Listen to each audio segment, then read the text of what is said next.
They did Debmaster so dirty. They've done her so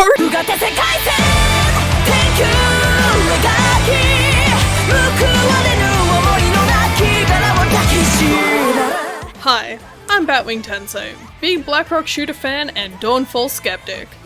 I have a lot of messy thoughts on what we know about the series so far, but before any devout defenders come for my throat, I do want to say that I fully intend on watching Dawnfall from start to end, whether I end up liking it or not. There's every chance that it'll subvert my expectations and actually be really good, and for its sake, I hope that's the case.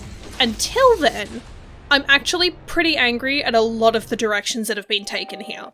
Before I get too deep into my opinions, I want to talk a little bit about my history with Blackrock Shooter so you all have an idea of why I'm very passionate about this. I've been a fan of Blackrock Shooter since I first heard the song back in the early 2010s. You know, when it was just a song and a cool character. At the time, I was just getting into Vocaloid, but Blackrock Shooter has stuck with me and is still one of my favourite songs to this day. I've been loosely following Blackrock Shooter media since it started picking up, but being in Australia, a lot of the early content was extremely out of reach. Pretty much all the games, for example, haven't been released in Australia. I really wanted the first PSP game, but it was going to be incredibly expensive to import. Even if I managed to get my hands on a copy now, my PSP's battery swelled and nearly popped, so now I just have an empty shell of a console. I guess it was always kind of an empty shell of a console, though. What wasn't out of reach, however, was Innocent Soul and the first series of anime. Back in the day, on my first visit to Minotaur in Melbourne, I nearly broke a glass cabinet to get at a Blackrock Shooter Figma. I did intend on paying for it, but my sheer excitement at seeing my girl in the wild had me acting severely unwise. In the same shop, I came across the anime on DVD, and luckily that one wasn't cased in glass, so I was at a much lower risk of being banned from the store. Innocent Soul is one of the only manga I've ever read start to finish, and I adored it. To this day, I still haven't seen a physical copy of it anywhere, but I can guarantee I'll break a glass cabinet to get at one. I still distinctly remember Rock, Ron, and Dead being incredible characters. Rock and Dead specifically have inspired a lot of Tensei's lore, and I have drawn them with an iflame before. This was before Sans Undertale existed, and we all know Rock wears it better.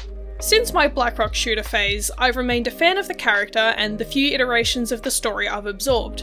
I don't actively follow upcoming anime releases and usually only end up hearing about new shows through Twitter and Facebook, but not this time.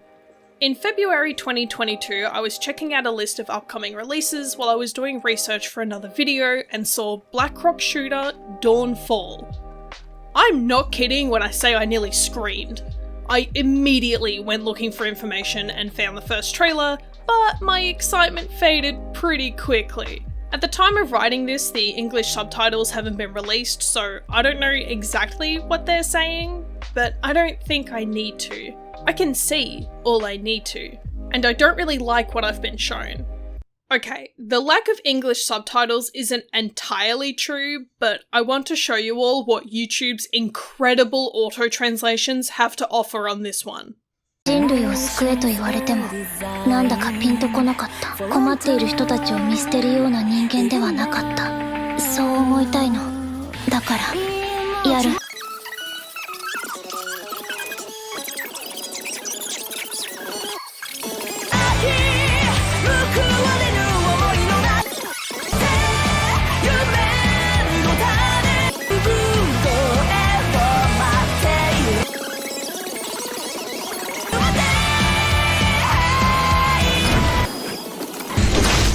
I couldn't make this shit up if I tried.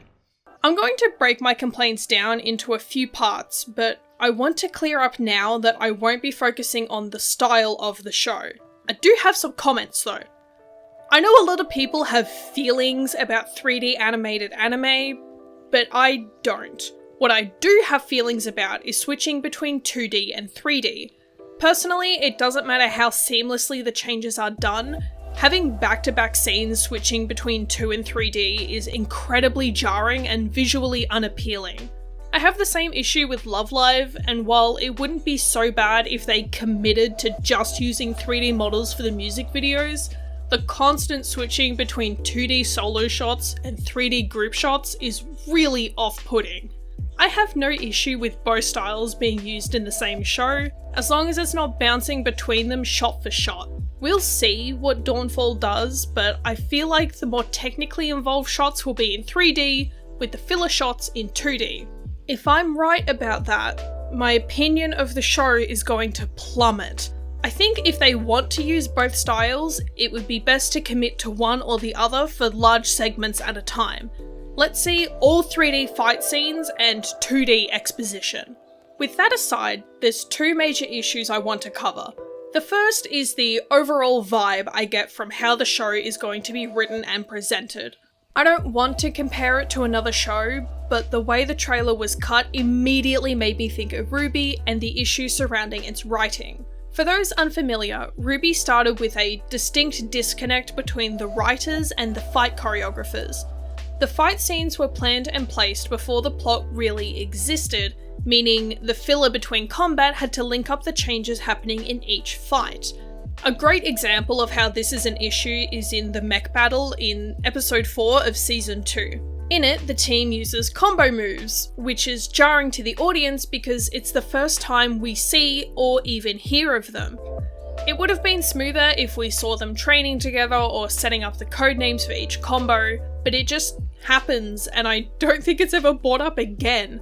I mention all this because I think it would be very easy for other action-based shows to face this issue, and I really hope that for Dawnfall's sake, it doesn't.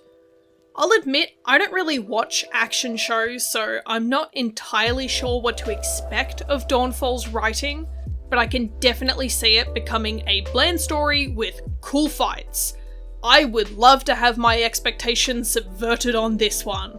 One thing I am interested in seeing play out is why Blackrock Shooter is called Empress, and the possible implications of tarot theming. I love tarot and use the cards and meanings in a lot of my own writing. See Ivory Vale and Hellion. So the idea that Dawnfall is going to utilise the same concepts is really exciting. I do recall seeing more allusions to potential tarot theming, but going back through all the information I've been able to find, I can't actually figure out where I saw that. So as much as I would love to cite my source, you're just gonna have to take my word on this one. That said, other Blackrock Shooter media and characters are based and named after tarot cards, so it's definitely no coincidence that they've decided to call Rock Empress. I'm very keen to see if anything comes of this, and I will be disappointed if it was a decision purely to set Dawnfall Rock apart from her other iterations. The second major thing, and the aspect I'm the least thrilled about, is the character design. One thing I absolutely adore about the original illustrations by Huke? Hold on.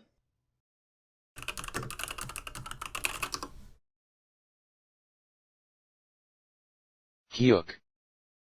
Yeah, I don't think that's right. Anyway, one thing that I adore about the original illustrations is how simplicity and an emphasis on silhouette creates distinct characters. The designs share thematic similarities but still present as individual figures. I feel like the Dawnfall designs have taken away a lot of what makes Huke's designs so charming and memorable, and created three characters that look like they belong in different stories. One issue I have with all three designs is that they've overcomplicated the details of each outfit. Huke's original designs were reliant on shapes and silhouettes to define the characters, an effective and memorable technique that I have a huge amount of respect for. As someone who does overcomplicate their characters, I really appreciate designs like the original Blackrock Shooter illustrations, and I really don't like that the Dawnfall outfits have undone the incredible simplicity of the originals. Let's start with Rock, and I'm going to be completely honest in saying that I don't like this design. Her silhouette is incredibly boring, and the only tell that this is Rock are her uneven pigtails. If you showed me this without telling me it was Blackrock Shooter, I wouldn't assume it was. As much as I love seeing new designs, I think Rock needs her jacket back. I'll take her poncho from Innocent Soul, that was cool too. I can appreciate that they tried to wasteland Rock's outfit, but the shoes don't do it for me, and I think there needs to be more happening between her neck and ankles. As in, her whole body. Giving her a bigger, more distinct belt, bigger cuffs on her gloves, and a cape or jacket would really liven this Rock up a bit. I'd love if she had a jacket but ditched it during fights even. Next, I want to talk about strength, because I'm saving the worst for last. I'm very glad they kept Strength's ridiculously big arms and maintained that she has prosthetics. Both of those are such important parts of her design, and I'm glad to see they stayed. But the points they earned for that are immediately deducted by her tattered as bodysuit. I don't care what that's made of, it would not cling to her body like that. I know you're in a wasteland or whatever, but get some new clothes. If I was going to change anything, I'd give her a proper bodysuit. Maybe with a few tears for flavour, but not the literal scraps she's wearing here. Ignoring that, I actually love her outfit. The silhouette is incredibly strong, and the rough edges of her cowl and bodysuit are fantastic contrast to her sleeker, cleaner sleeves. I'm not a huge fan of orange and camo green, but I will admit, they look good here. Also, I love the fangs on her collar. Finally, Dead Master. This is terrible, and I'm angry they did my girl so dirty. There are aspects of the design I like, but overall she doesn't immediately read as Dead Master. I didn't realise her hood has red clips until I looked at her reference sheet, since the shots in the trailer really don't give you the opportunity to take in the design. I appreciate that her horns look kind of distorted, and I think that plays in the design's favour, because overall there's both a lot and not much happening. In terms of silhouette, it's stronger than Rock's, but all the clips, straps and seams really don't do it any favours. The shoes, in particular, really take it down a few notches. They are bad. Like, she's seen riding a motorbike in the trailer, and I know anime isn't known for its practical fashion, but I can't excuse shoes that make you walk on your toes. They look painful, and they kind of freak me out if I'm being honest. The other thing that's really off-putting about this design is she doesn't fit with Rock and Strength. She looks a bit alien compared to them, and while that can work, I don't think it does here. If they wanted her to look distinctly different, like she was from a different planet or something, I think they would have been better off cutting back on the straps and seams and putting the design emphasis more on her silhouette. I think if her cape had more shoulder detail, like if the back piece was bigger with similar distortions to her horns, she would still fit the bill of being intimidating and kind of alien, but be a lot more visually interesting. I also think she needs a belt or something to break up the bodysuit. I like the change in colour on the legs and wish that detailing was also used on the hips or around the bust line. I think the bodysuit would benefit from having a high neckline too, more like a motorbike shirt. That way the bra strap details could be translated into a chain that keeps her cape together. Hell, make it red and connect it to the shoulder pieces. And since Rock and Strength are wearing big sneakers, give her boots. They can still have heels, but they won't break her ankles. Go easy on the cosplayers, witches. Looking at the voice actors that have been announced so far, I'm looking forward to seeing what the cast will bring to these characters. In all honesty, only one of them has been in a series that I've actually seen, with one exception, but I'll get to that. Megumi Han, who'll be voicing Strength, also voices Akko in Little Witch Academia, and I am beyond excited to see what she brings to the table as Strength outside the clip in the first trailer.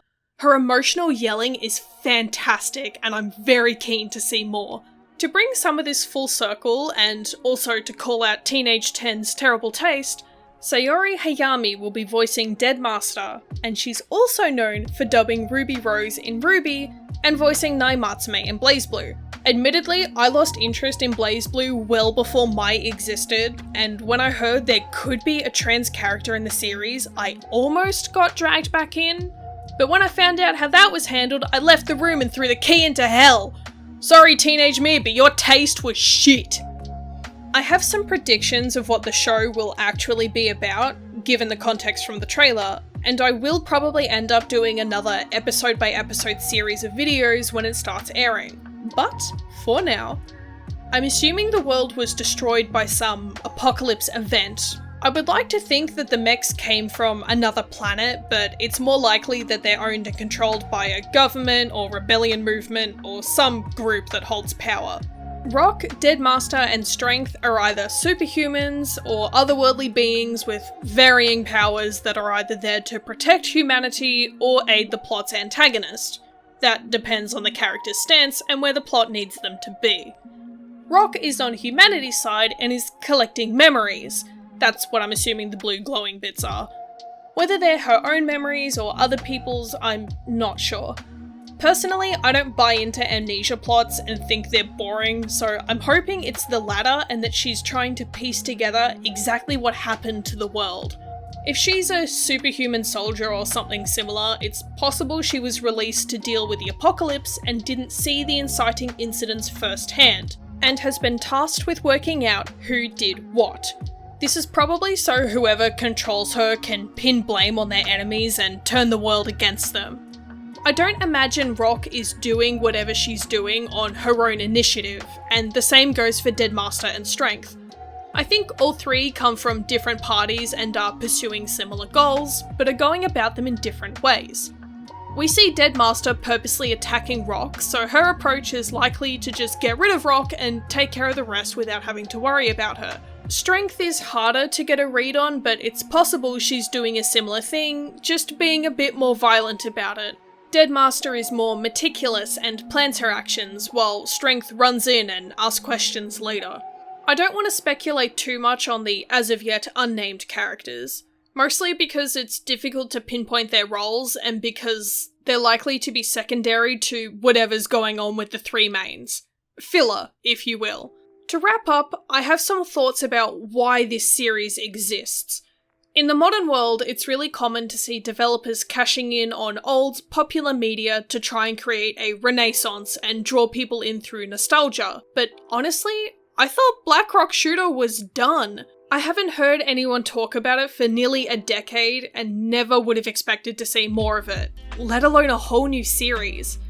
I can't help but wonder if the creators had a genuinely good idea for the series and are creating it from a place of passion, or if they're trying to revitalize old fans and bring Black Rock Shooter back into relevance purely for profit. Looking at the most recent Black Rock Shooter content before Dawnfall, 3 attempts at games were made, but 2 were subsequently cancelled the year after release.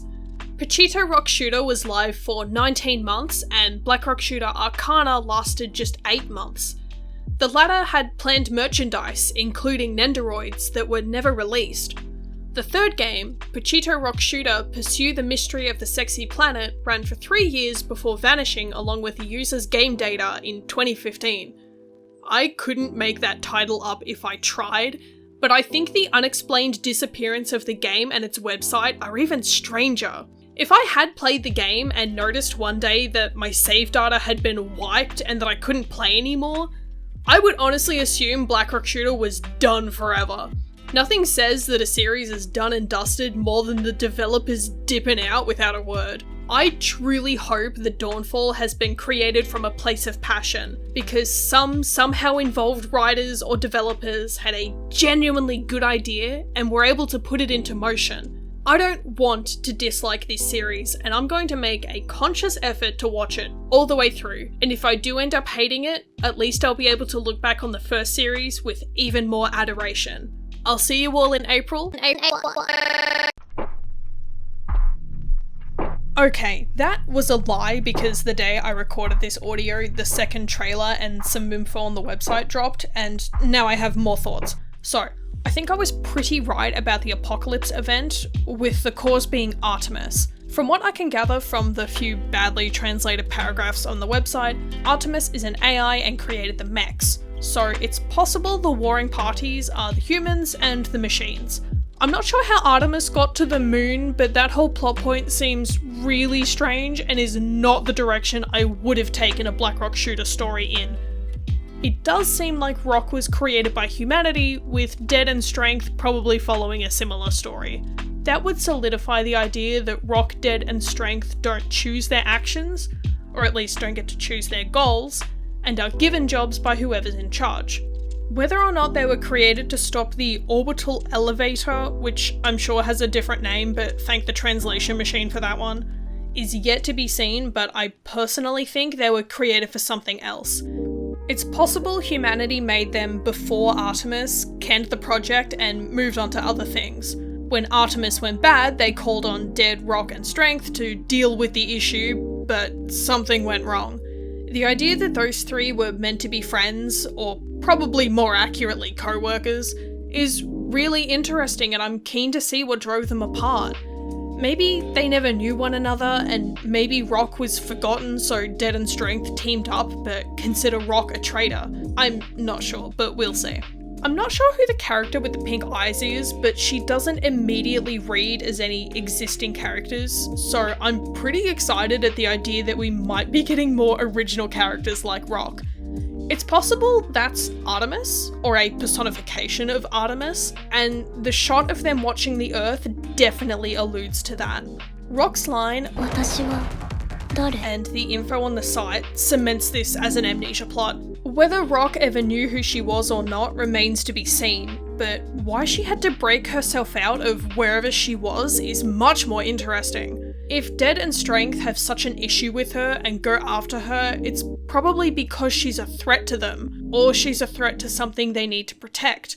Maybe Dead and Strength trapped her in there because they have plans that won't work if she's out, or are now following Artemis, who's ordered them to get rid of her. It's also completely possible that she was forgotten about, and that Dead and Strength never knew she existed. Whatever it is, unfolding what's going on between the three of them interests me a hell of a lot more than going through Rock's backstory, which is probably what the plot will focus on. I will not enjoy that. I'm also going to semi-retract the blue glowy stuff being Rock absorbing memories. I think it's actually her gathering information to create her weapons. Whatever those little squid things are, they're giving Rock data to create the arm cannon. Maybe we'll see her with more big weapons, that would be cool. My other theory is that she's absorbing debris to turn into weapons, and good on her for recycling. Moving on to the new references on the website, there's 2 new characters, but not exactly the characters I wanted to see.